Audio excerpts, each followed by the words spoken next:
We continue to follow breaking news. This man arrested in Sunday night on into Monday morning's fire at the Islamic Center of Fort Pierce. The photograph of the man, we are told, is in custody. News Channel 5's Megan McRoberts begins our team coverage live at the St. Lucie County Sheriff's Office with the new details. Megan?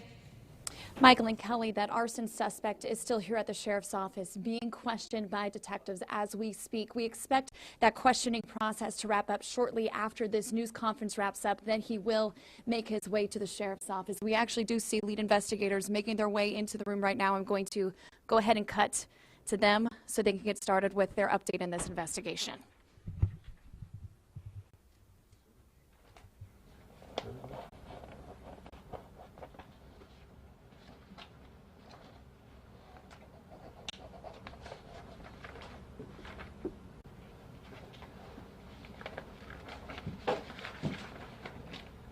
We ready? Yes, sir. You guys could give us a minute before we start, if you don't mind. Sure. Where's Brian? I think you told him 6:05. Oh, he's in the back. Brian, 6:05? Yeah. Okay, so we got a couple minutes. They want to go earlier. Well, they're all standing there. Ready to go now. Do you want me to give us one more next? Sure. It's the public. I think just waiting for the exact time that they're going to start so everyone's on the same page. Usually by the time we go to a news conference live, it is either in progress or right on the money. Here you see everybody kind of assembling and getting ready for the start time. But again, we're expected to learn the name of the suspect arrested now in custody. They have detectives, as Megan's also joining. We'll go back to her in a moment, but they have detectives at the scene of a property that is related to this, perhaps the residence or home of the person now in custody. As we wait for command stuff, let's see if we can hear Megan speaking here. Well,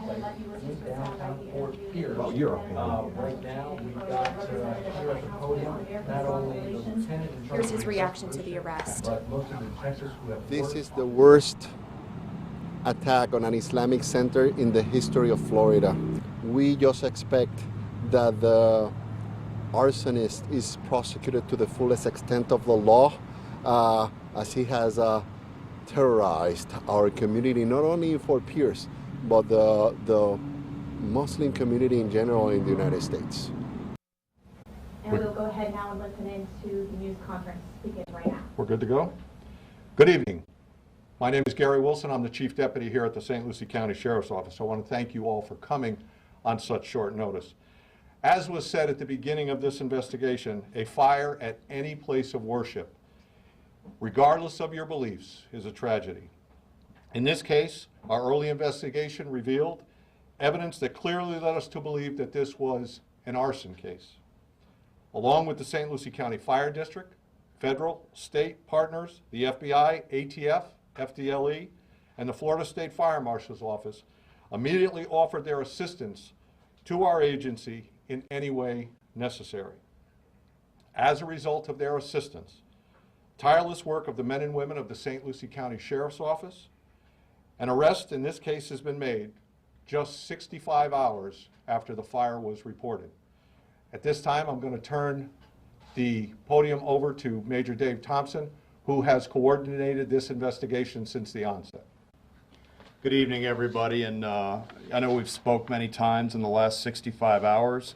I'm proud to stand here and announce that this afternoon, a Joseph Michael Schreiber, 32 years of age, was arrested in the 100 block of Depot Drive in Fort Pierce today.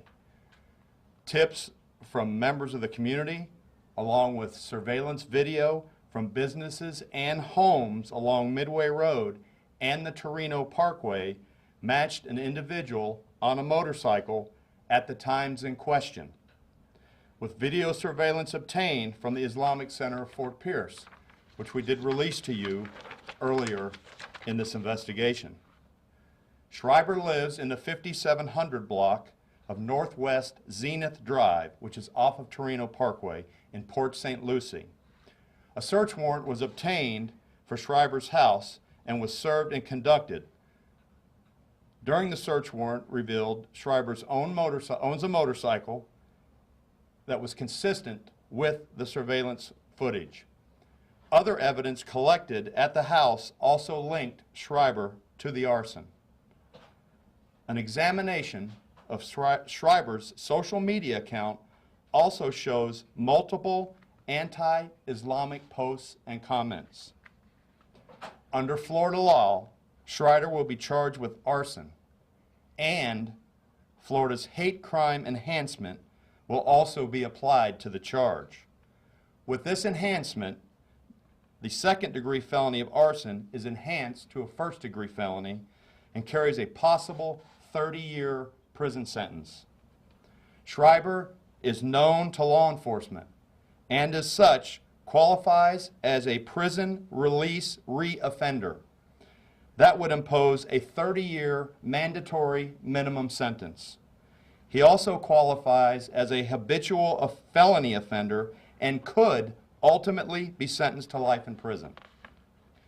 He will be booked into St. Lucie County Jail. He is currently here in our Criminal Investigation Division being questioned as we speak.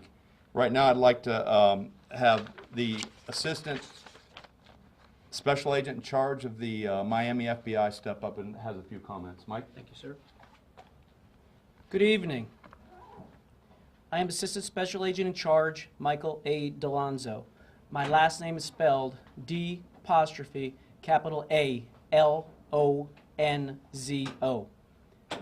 The FBI is fully engaged in the investigation of the September 11th arson fire at the Islamic Center of Fort Pierce, Florida.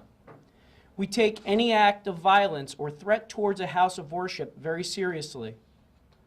From the beginning of the investigation, we have worked side by side with our local, state, and federal partners and continue to do so.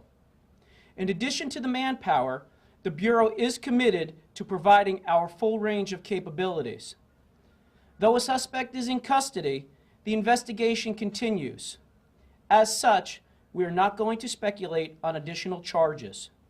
The FBI and the ATF continue to investigate and will determine any possible federal charges in conjunction with the United States Attorney's Office. I especially want to thank the St. Lucie County Sheriff's Office, the St. Lucie County Fire Department, the State Fire Marshal, the Florida Department of Law Enforcement, and the ATF for their hard work on this case. Only through the cooperation of the dedicated men and women of these organizations were we able to bring this individual to justice. Chief?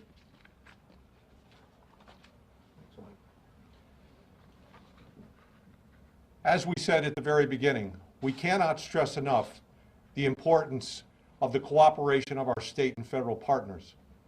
This investigation would not have concluded as quickly as it had if it had not been for all of the cooperating agents, officers, deputies that were involved in this case.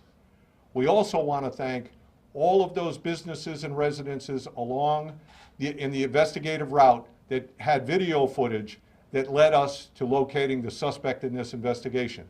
At this time, we will take questions that you might have. Yesterday, you had said that you only had 8 phone calls come in for tips after showing that security video from the mosque. What changed between yesterday and today that made, do you think, so many more people come forward with their own personal security video from the homes and the businesses?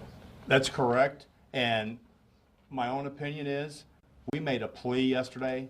Many of you were there in front of the mosque. We made a plea for the community to help in this investigation. The community stepped forward and provided that. I believe that's due to the relationship of Sheriff Mascara and the Sheriff's Office and the community here as a whole.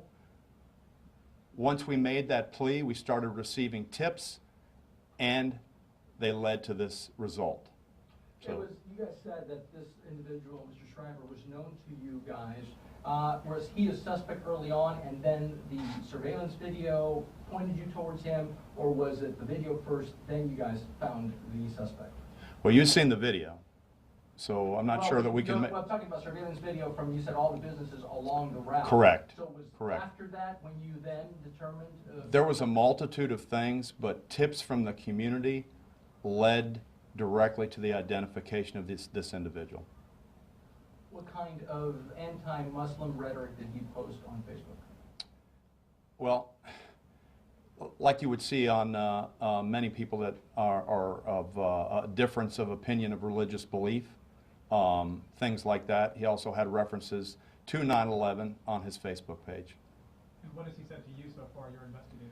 They are speaking with him now as we speak, so I do not have that information. Did he make any comments during the arrest, I believe at a traffic stop, correct? He did not make any comments during the arrest. You said he was known to you, and he has made these kinds of comments. So has he been under investigation for these kinds of extremist language and this kind of posting? No, he was known to law enforcement due to his criminal history. What is that criminal history? And I don't have his entire criminal history in front of me, obviously, but he did have a history of robbery with a firearm. Was he on the radar as a suspect early on because of his history and because of the writings he had on his Facebook page? Or? He was on the radar because of a tip from a community member When did that tip come in? last night. Major, you had mentioned about not labeling this a hate crime at this point because there's no statute, but you mentioned after talking to a potential suspect, that might be enhanced.